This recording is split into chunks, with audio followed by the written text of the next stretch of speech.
Assalamualaikum. Today I will presenting on the National Education Policy in Malaysia.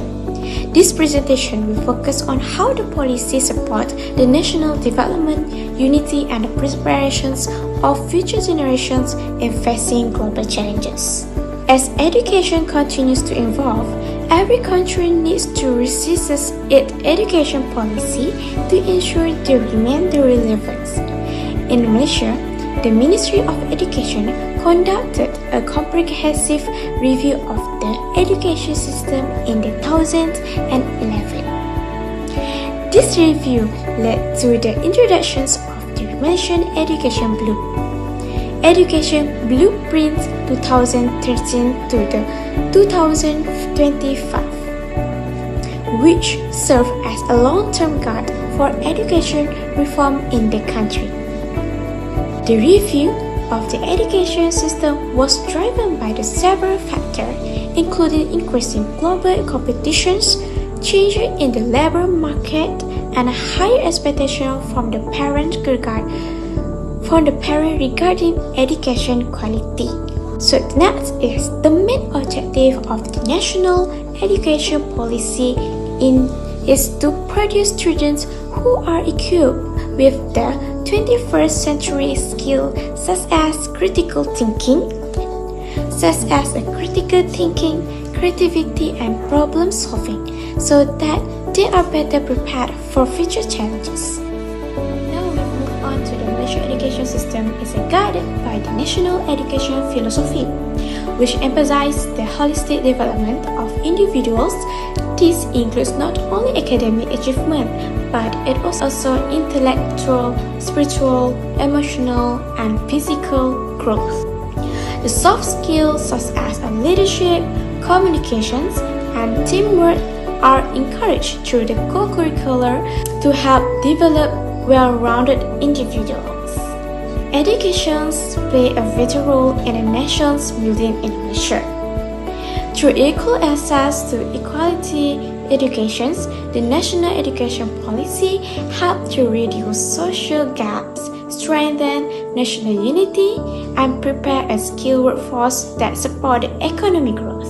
Therefore, education is not only about academic success, but it's also about producing responsible, ethical, and productive citizens.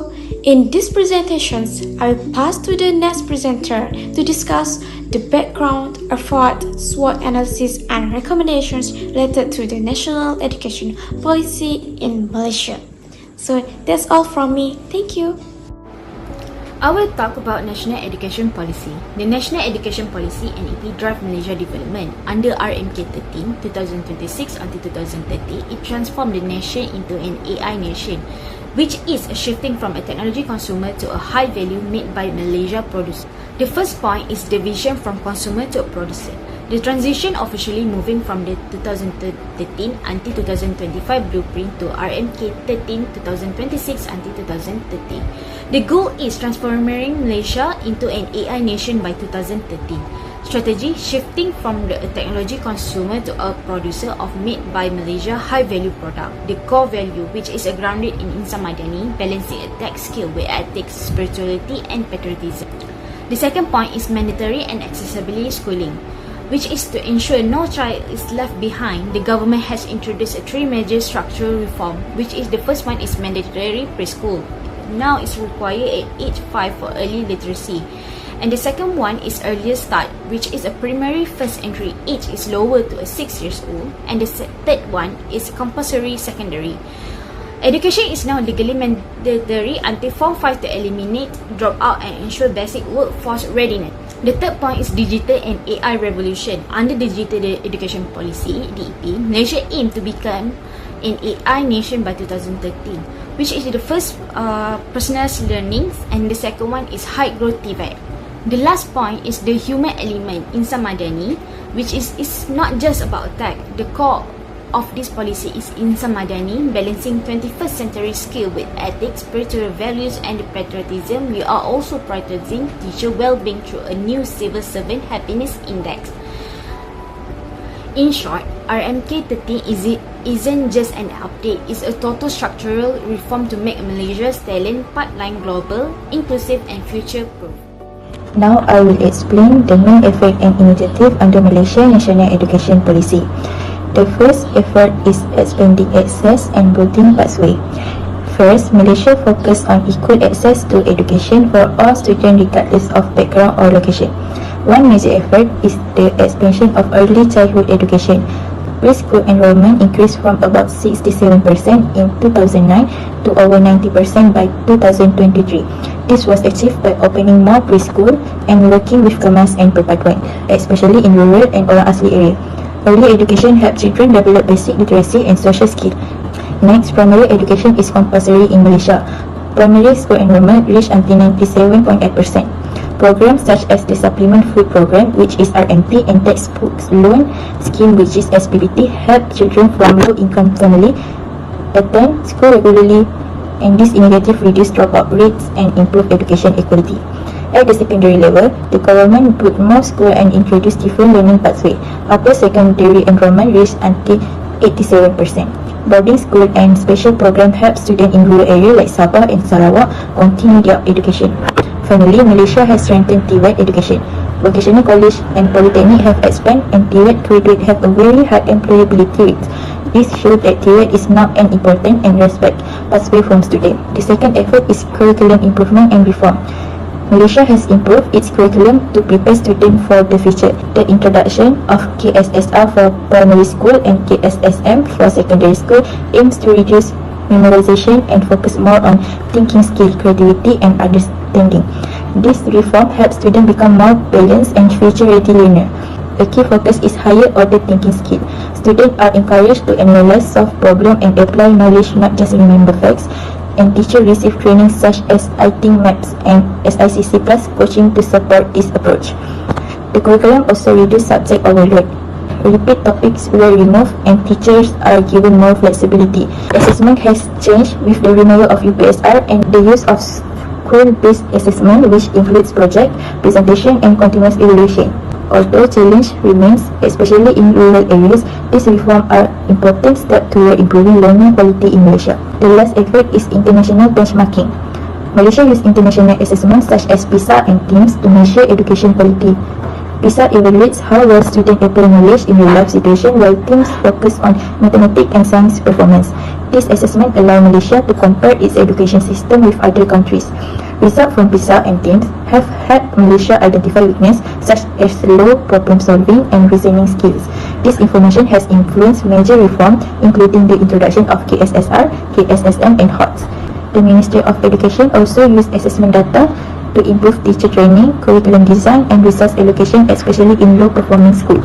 However, challenges remain such as gap between urban and rural schools. Despite this, Malaysia continued participation in international assessment, show its commitment to improving education quality and meeting global standards. That's all from me. I will pass the presentation to the next presenter.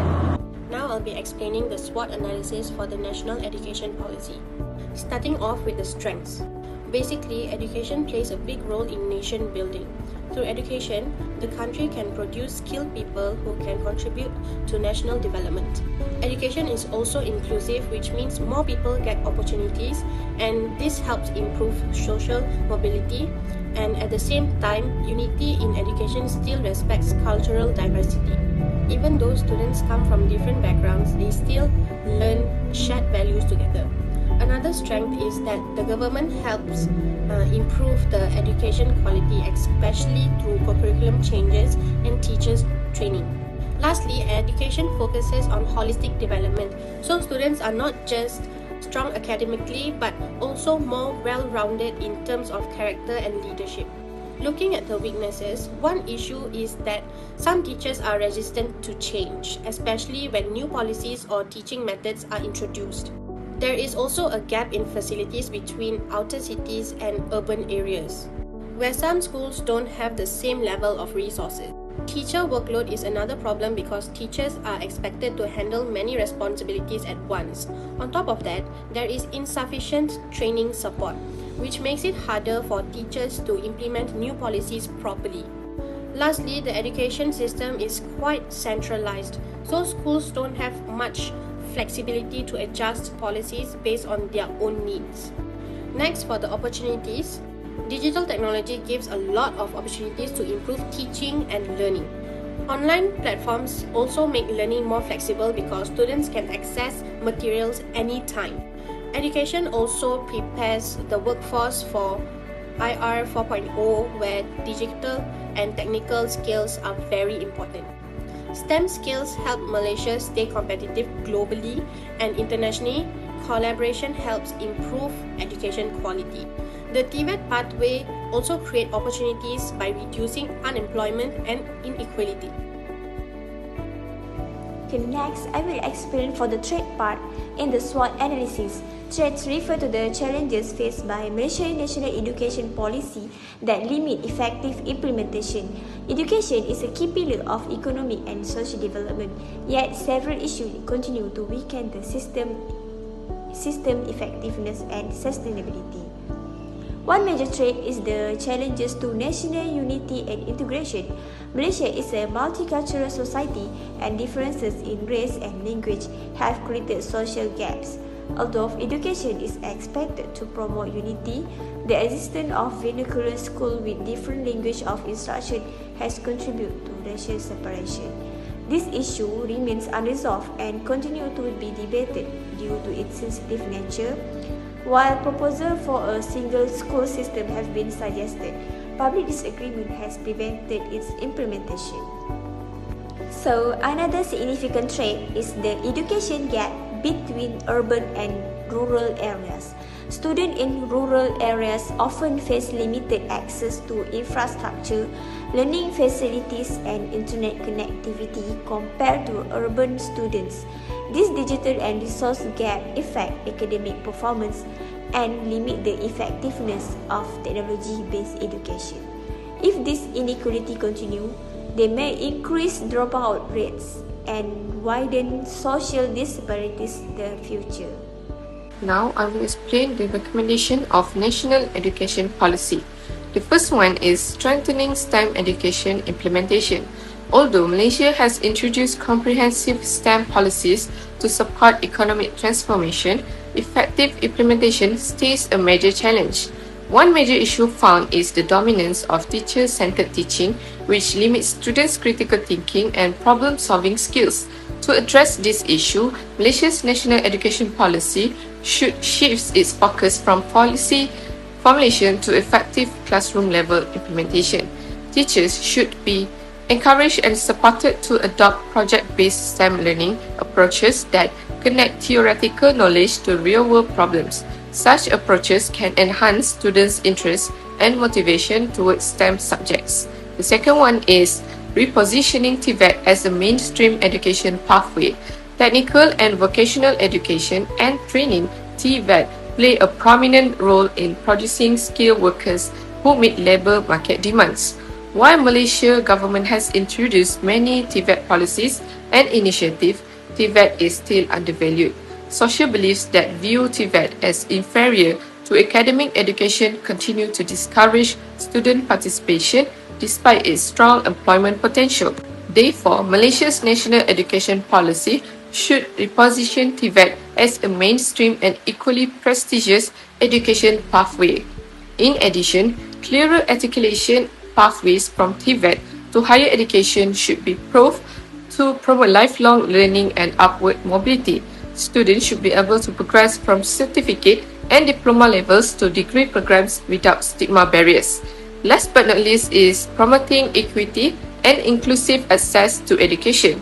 Equitable access to education stays a central concern in Malaysia's education system.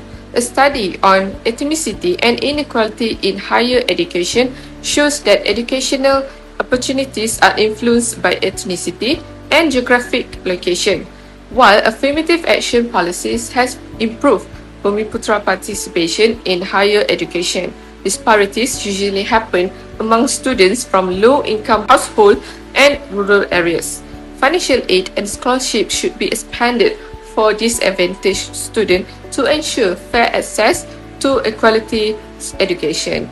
Thank you. Now I will pass to the next presenter. In conclusion, Malaysia's education system has undergone significant changes since the colonial period to meet the needs of society. Despite continuous reform, several weaknesses still exist and must be addressed to ensure policy effectiveness. Nevertheless, the government has implemented various initiatives to strengthen the education system and improve global competitiveness. Efforts such as digital transformation, Industry 4.0, STEM, and TVET aim to reduce education gap and provide better opportunities, especially for disadvantaged groups. The SWOT analysis shows that while many opportunities exist, unresolved threats may affect long-term success. Therefore, continuous improvement, inclusive policy implementation, and strong collaboration among stakeholders are essential to build a resilient and inclusive education system that supports national unity and sustainable development. Makes it hard.